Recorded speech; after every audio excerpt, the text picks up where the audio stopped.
Vancouver. It's so much on the line for these teams. Obviously, the cup in Vancouver is not available to them, but those valuable World Series points. Japan in 16th currently. Uruguay in 11th. Sort of the top of the also-rans. All those teams coming ahead of them. Uruguay had just a stunning moment on day one, defeating the great Fijian side 17 points to 14. A wonderful result. The first time ever they've beaten Fiji in sevens rugby. Just wasn't quite enough to get through with points difference. For the Japanese, played some good rugby, put some pieces together, but not quite enough. 3 losses to show for their work here in Vancouver. A man who's played on this surface many times. I'm sure Sarl will check in with our referee, Gianluca Necchi, the Italian. And as I said, a man who's played here many times. Madison Hughes, former captain of the USA Eagles. Here we go, day 2. Yeah, big quarterfinals for both these teams coming up in the bowl competition. Uruguay so unlucky once again. They beat South Africa last week, they beat Fiji this week, but both times they've missed the quarterfinal. But they've got to defend that 11th place spot, and it starts with winning this game and showing that they're at the top of that kind of 9th through 16th competition. So Los Terros from Uruguay in their traditional light blue jerseys, hanging it high. Spain dealing with the 4th match of the tournament up here in Canada last week. Both these teams alive and in Los Angeles. Shockingly different conditions with the lightning and the rain and the hail in LA. We're under the dome here in Vancouver, and so a fast track for both teams. Uruguay's defense standing strong in the early going, but I like the energy Japan brought from the beginning after that first kickoff. Nice injection of pace. Unfortunately there, just got slightly away from their supporting ball carriers. And for for Uruguay, a good strong defense, getting in on the ball quickly, choosing to slow it down and go to the scrum. And this is kind of the second game, day 2. Some of these bodies starting to get a bit sore, starting to get a bit tired. So it'll be interesting to see how these teams adjust to the pace of this game, slow it down, and then when you go, you've got to then be ready to inject that energy. Crouch! Echeverry on the flank there, the old Christians player. 3-man scrum in sevens, not packed down properly as McCubbin's head pops up. Okay, again. McCubbin, an engineer in his off rugby time. Be working on the forces available here in the scrum. Crouch! Bind! Set! 9th place quarterfinal 1, Uruguay. Oh, popped up, but play on. We'll get this ball away from the scrum. There's a flat ball. Hit up by Basso, Justa Basso. Oh, good work on the floor. Holding. Japanese player Yaku Shiji, textbook steal. Japan doing really well so far. That was a great defensive work. Put the man down and quickly get in on the ball. And for Japan especially, these are the games they have to win to get out of that 16th spot. They probably knew going into their pool all 3 of those games were going to be a very tough ask. But if they can win this game right now against Uruguay, this will almost have been a successful tournament just by that. So this is an absolutely enormous game for Japan, and so far they've brought their A game in this one against Uruguay. Yeah, good steal there. Opportunity. Noguchi will put in scrum half.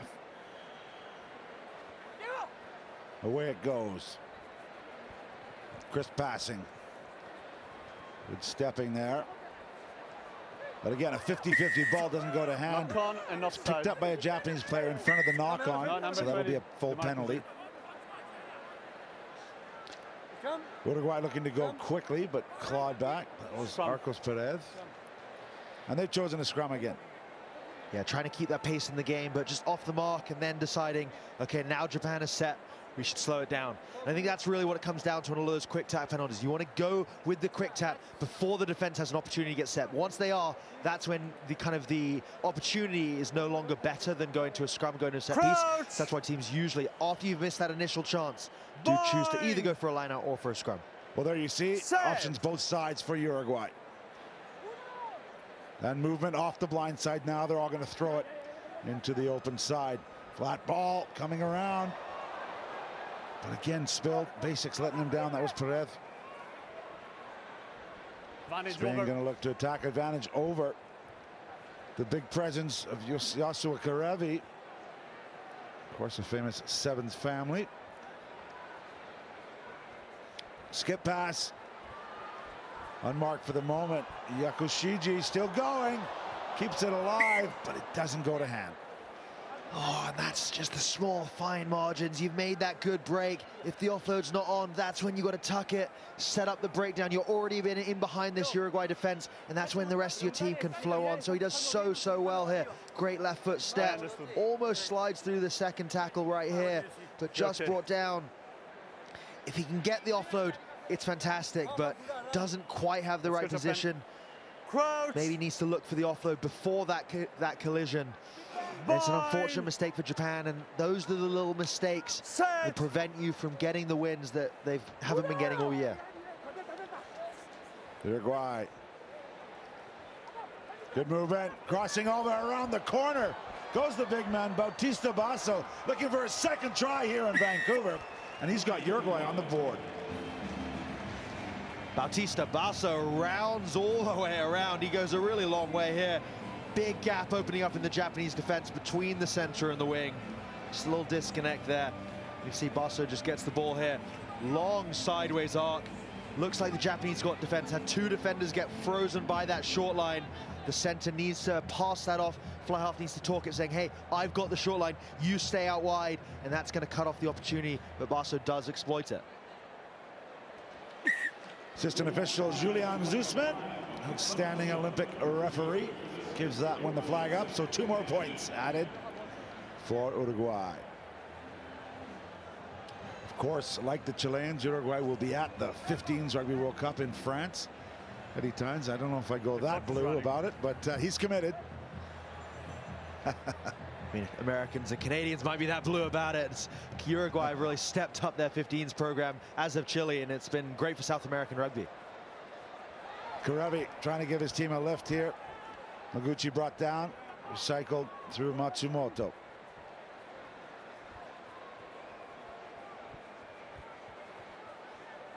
James McCubbin stepping up, finishing his tackle.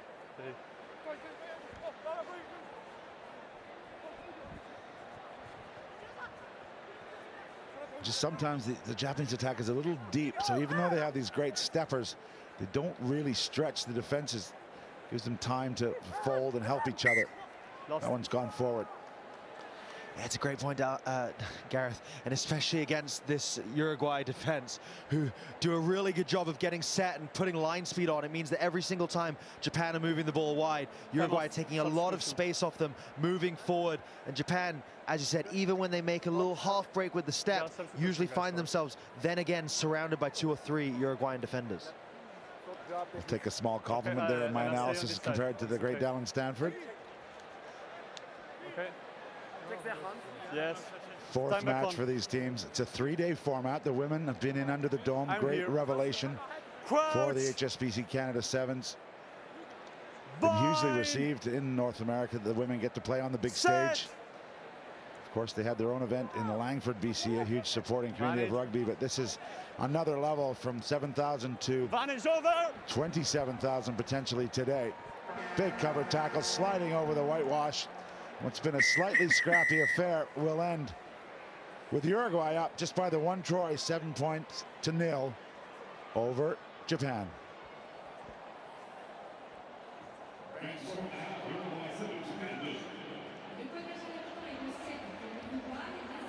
Yeah, both teams making quite a lot of mistakes in that first half. See 3 handling errors for Japan, but neither team really able to hold together much possession, and we saw Uruguay, the only try came off a first phase strike. So bit of a choppy first half there, and sometimes that can happen. I think for Uruguay especially, they had so much excitement, so much energy after their pool games, and then suddenly you're faced with, oh, we didn't make the quarterfinal, and that can be really deflating. It can make getting up for this 9th place game much more difficult, but that's the task you're faced with as a sevens player, particularly for Uruguay, who know that these points are so important. The difference between 8 points and 3 or even 1 point, if you don't make that don't make the 9th place playoff, you go into the 13th, is so important. So Uruguay need to really build up that energy, bring the intensity, and get the accuracy that really showed very well in the pool games.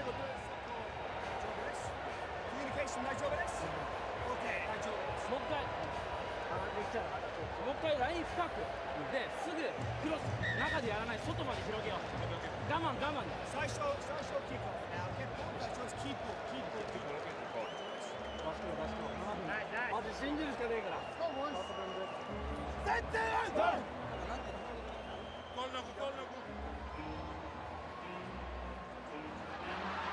Well, in our 200th HSBC World Series event here in Vancouver, it's been a great celebration of the game. I think the Uruguayan supporters there, not quite sure. But we have really been all around the world. And great to see these two nations playing their part here.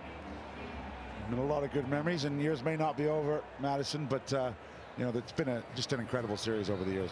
I mean, it really has, and it's been great to see how it's developed and changed over the years, becoming such a competitive series where there are like 10+ teams who on any given weekend could come away with the win. I think that's a real change from the beginning of the series and has been such a great part of what the 7th series has been able to build.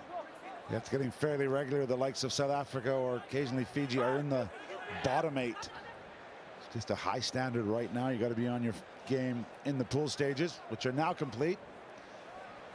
Uruguay had 2 wins, but weren't able to get the points difference to get out of their pools. They beat Fiji and Kenya, but that big loss to Great Britain was just too much to overcome.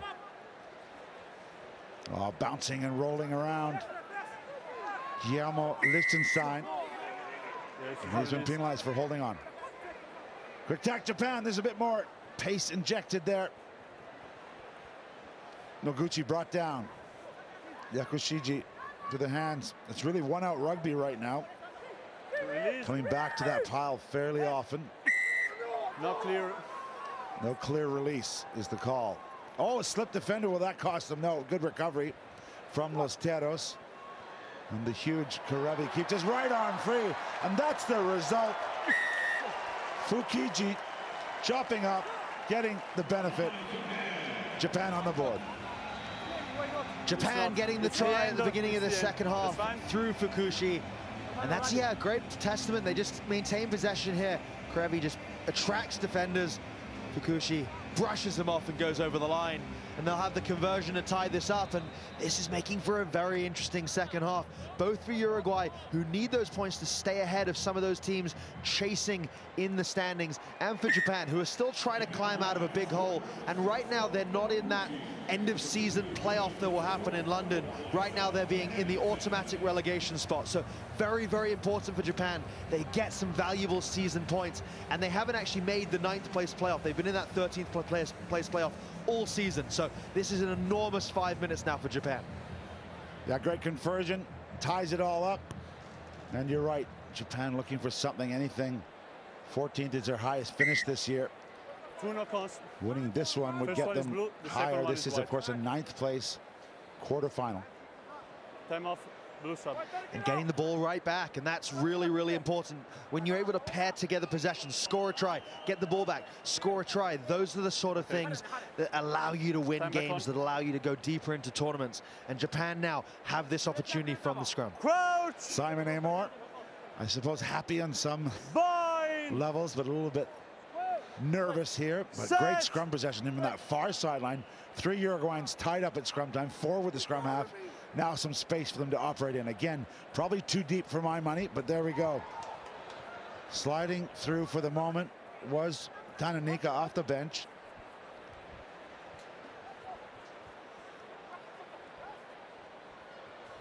Putting it through the phases. Ishida brought down. Short line offered, but not given. Yakushiji doesn't get the ball. Now Karevi's gonna have to clean things up, try and get some go forward. There's a knock on here by Blue. Actually knocked on by Uruguay after it was spilled. Yeah, thought Japan might have had the knock on, but called on Uruguay. And Japan will be able to keep the ball. And you can see they've gone about 10 to 15 meters backwards during that phase of play. And I think that speaks to the depth you're talking about. Skills from Japan are very, very good, but they're going backwards a lot. They're also not hitting onto the ball at pace, and they've got some dangerous runners. And you want those guys to be moving forward, so that when these sidesteps happen, they're going through gaps and not just straight into the covering defenders. Bind! Set! Finally, ball introduced, but a clean heel, a fair steal. Work from the scrum there. And it allows Uruguay to get his hands on it. Counter-rack is good. And Japan's got it back, so scrappy at the breakdown right now. Often moving. Again, skill breakdowns. That one from Yakoshiji. He saw the space beckoning in front of him. I think took a little look up to see where he'd be running next, but forgot to catch the ball first, and really unfortunate for Japan. Turned it over in the scrum, did such good work defensively to get the ball back, but then when the opportunity was glaring at them on the outside, not able to get it. That's an unfortunate mistake for Japan. It's the sort of thing you can't afford at this stage of tournaments, at this stage of the game that really matters for them. 1 and 23 subs.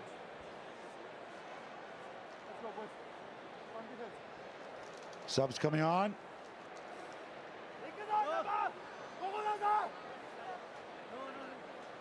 Thanks. Time back on. Mark. Crouch! The Uruguay to put in at scrum time. Made his debut in Hong Kong this year. The tournament. Set! When the young star Amaya was actually pulled out of the Hong Kong tournament to go represent the 15s team in Romania and scored the match-winning try in that 15s test match. Working very closely, Peñarol, the professional team in the Super Rugby Americas competition, along with the U20s and the Sevens group. Great training center down there and producing good results. A lot of contact with Argentina and the other South American nations. Another penalty, not rolling away from the defender. So Uruguay looking to break this tie. 1.5 minutes to do it. Searching around the outside. And it is Diego Ardao.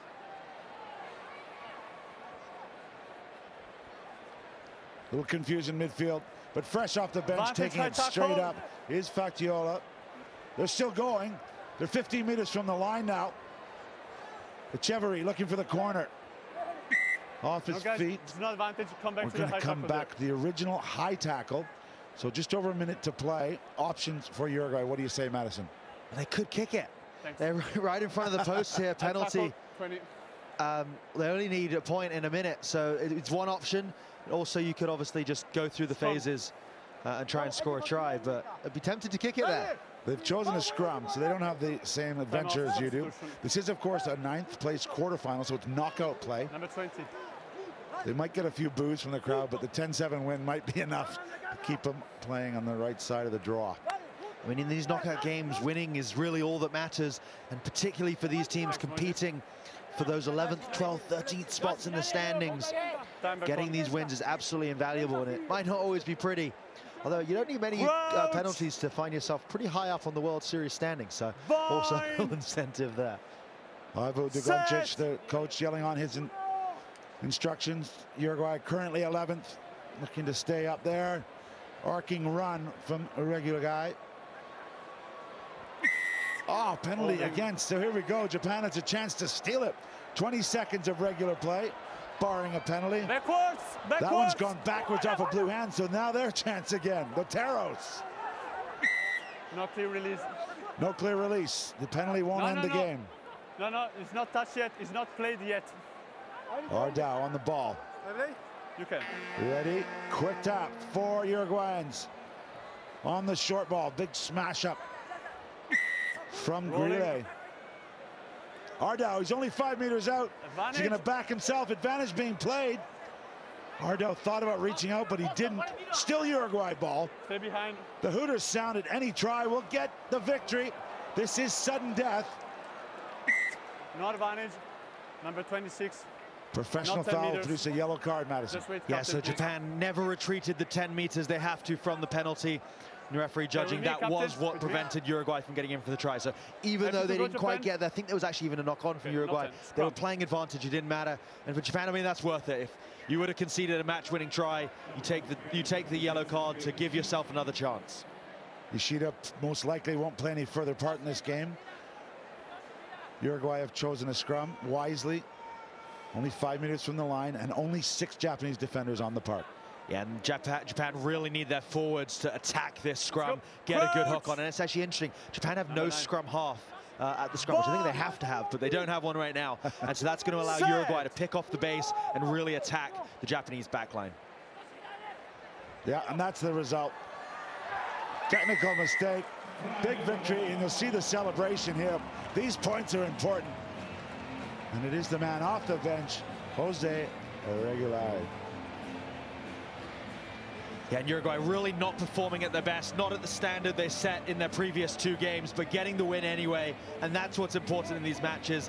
And now they'll have the evening to kind of digest the disappointment I'm sure they're feeling from not making it out into the quarterfinal. Digest that disappointment and really attack their games tomorrow with a renewed energy and optimism.